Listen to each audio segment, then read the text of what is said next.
This is an insane video on COVID by CNN. Yeah, this is the South Dakota ER. Now, Jody During. This is the guys. This is the nurse that I was talking about. Okay, after this, I'll get to Texas. I covered this yesterday, but I guess CNN reached out to her and had her on the show. This is the nurse that said. This is the nurse that was talking about like Trump supporters who literally don't believe that COVID is real, even when they are knocking on death's door, basically, in their final moments, when they're having a hard time breathing before they get intubated, before they get the vent put in. They are still like, why are you wearing a mask and shit like that? It's a really sad picture that she drew on Twitter. And I talked about it yesterday, but I guess that she's on CNN now talking about it as well. So let's take a look. The hospital is being overrun with COVID patients. They come in, they're horribly ill, they're gasping for breath, and yet they don't believe they have COVID? Yeah, I think the hardest thing to watch is that people are still looking for something else and they want a magic answer and they don't want to believe that COVID is real. And the reason I tweeted what I did is it wasn't one particular patient, it's just a culmination of so many people.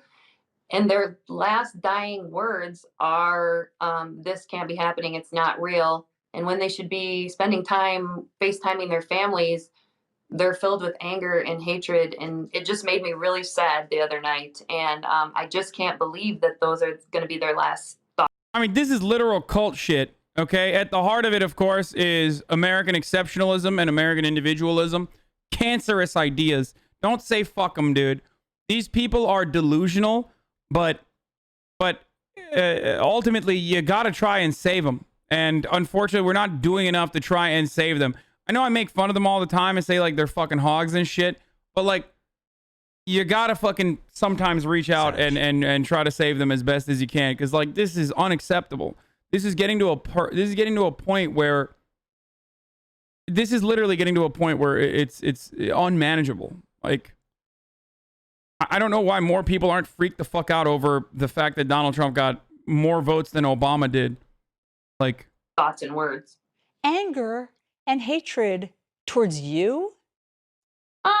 I think it's just a belief that it's not real, and nursing happens to be on the receiving end of that. And that's okay. We can take that. That's what you're there for. It's just in the bigger picture when you try to reason with people of, can I call your family, your kids, your wife, your friend, your brother?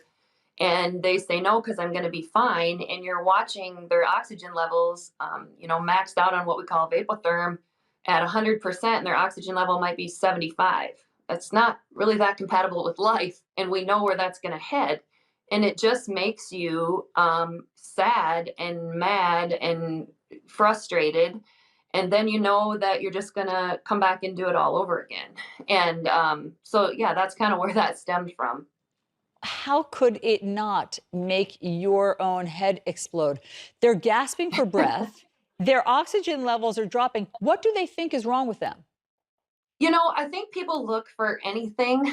People want it to be influenza. They want it to be pneumonia. They want it to be, we've even had people say, well, I think maybe it might be lung cancer. Something so far-fetched. And the reality is, since day one, when COVID started in this area in March, you've kind of been able to say, if it walks like a duck and talks like a duck, it's a duck. Like, I hate to tell you that you have COVID, but that's what you have. Even after positive results come back, some people just don't believe it. Now, that's not everybody. We have a lot of patients who are very, very grateful for their care and very thankful for what you do. But unfortunately, that's not what I'm remembering right now. And as my nursing career, that's not what I want to be remembering for. I want to remember the saves and the happy situations. And what I was remembering chilling on the couch the other night with my dog was not that. Of course not. Of course not. And it's just so mind-blowing to think that they would rather have lung cancer. They'd rather a diagnosis of lung cancer than of coronavirus. And so, you've said that it just, if I quote you from morning television, it's an effing horror movie that you live every day. And so what toll is this taking on you? Yeah, hindsight, I didn't realize that this was going to go viral. I probably could have left the F-bomb out of there, but the reality is that's how you feel. And so it is like, it's just a movie where the credits never roll. You just do it all over again. And it's hard and sad because every hospital, every nurse, every doctor in this state is seeing the same things. These people get sick in the same way. You treat them in the same way.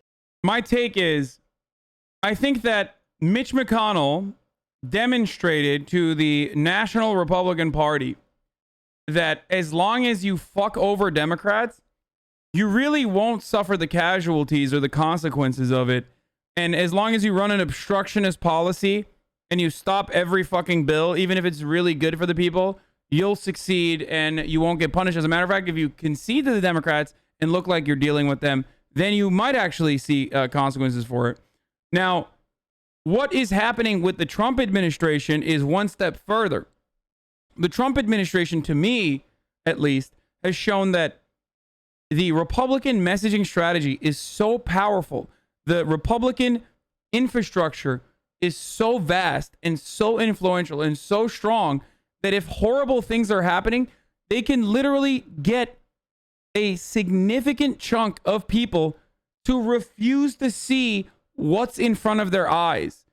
They can get people to literally refuse reality that is right in front of their eyes. It's like, this is something I mention all the time about flat Earth. Like, flat Earth kind of makes sense because the Earth feels flat. If you look outside, it looks fucking flat, right? A stupid person can get on board with that. It's harder to justify or it's harder to explain gravity than it is to be like, I see the Earth, it looks flat, it is flat.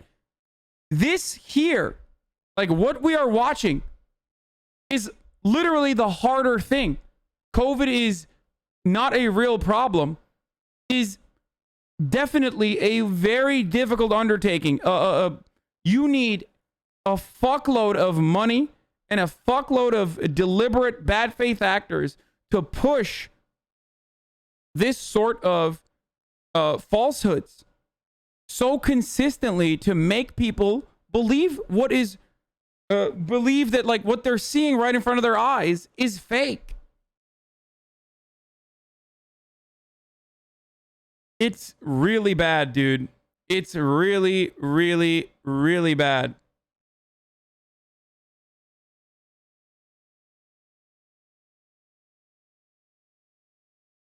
Wait, what the fuck? Minder? Apps include Muslim Pro and Muslim Mingle. The data is reportedly collected by a third party called Xmode, which then sells to the contractors. And the U.S. military is buying location data about Muslims retrieved by Muslim dating and prayer apps. What the fuck? That's some fucking freak shit, dude. What? The U.S. military is buying granular location data. My dad is on a ventilator of people harvested from ordinary smartphone apps through document sources and technical analysis. We also identify specific apps. The biggest, a Muslim prayer app with 98 million downloads.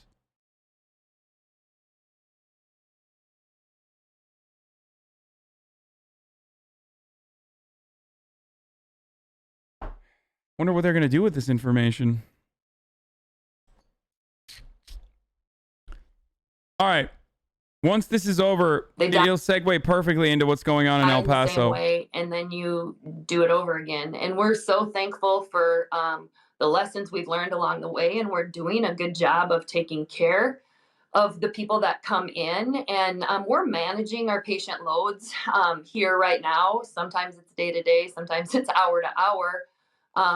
But the reality is that right now it's not getting better. You said just as you started the show, 50 to 60% positivity rate. I mean, our entire state has 880,000 people. It doesn't take much to do the math on that for how many of us are sick. Oh my gosh. When you hear your governor, Kristi Noem, say, my people are happy. They're happy because they're free. What's your response? I think it's frustrating as a healthcare provider because the last thing that we ask anyone when they seek care. Nothing more freeing than the freedom to die as you're gasping for breath away from your friends and family as you deny that this virus is real and that it's somehow China and Demon Rat's fault. That's real freedom, brother. Wearing a mask to make sure that if you have it, you don't give it to the fucking cashier. That's not freedom. That's Orwellian, brother. There is how they voted or if they're a Democrat or Republican. The last thing we ever think about is that. What we think about is how can I help you? And so anybody that uses any chance to make this political makes any healthcare provider want to scream, because at the end of the day, we just want to help.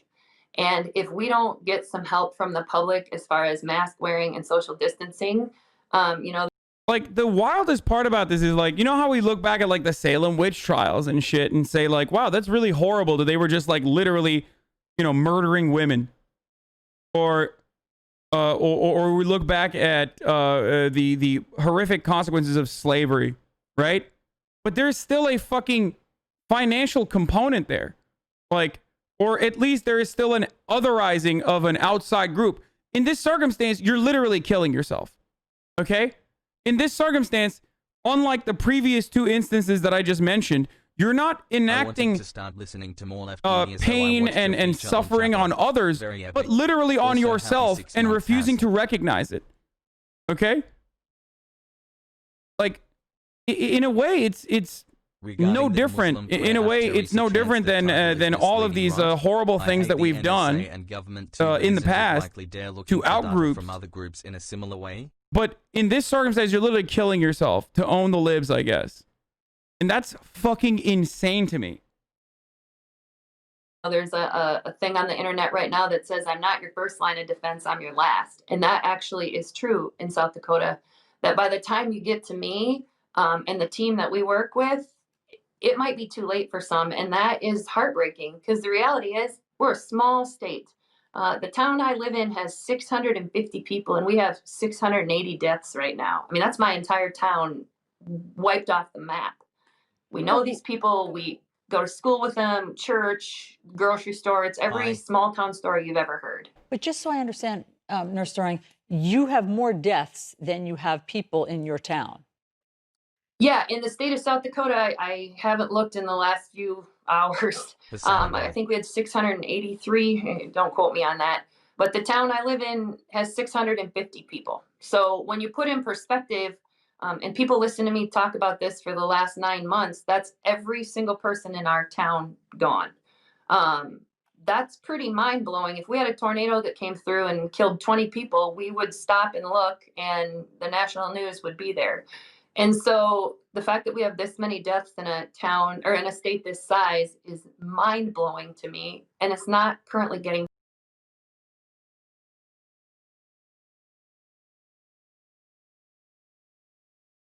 DNC needs to look into cold reversal techniques. Keep being great, Hassel. I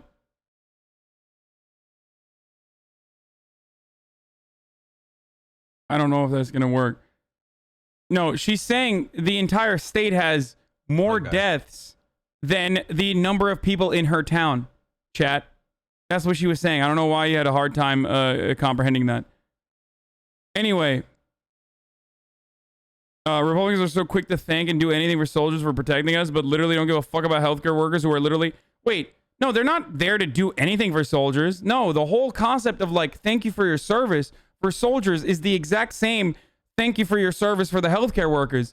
You're supposed to die, and we don't give a fuck about you, and we're not going to do anything to help you, so we'll just do a fucking quick jerk-off session for you to make it seem like we give a single shit when we don't.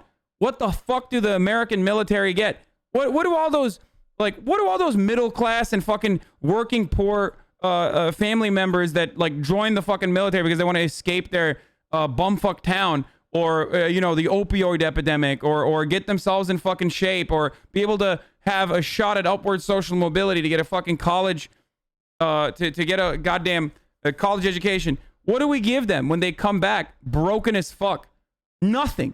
They just get PTSD, and if they're lucky or very unlucky, they get healthcare. Okay? They get the best healthcare that they could possibly get. But that comes at a cost. They get an opportunity to fucking get a communications degree and then participate in the fucking labor force, the labor market that we're all beholden to, that absolutely sucks ass. But now on top of that, they also have fucking PTSD and lose their shit while trying to figure out which fucking cereal they want to buy at Walmart. Or lose their minds when fucking 4th of July fireworks are also being fired to celebrate those same soldiers. It's fucking bullshit.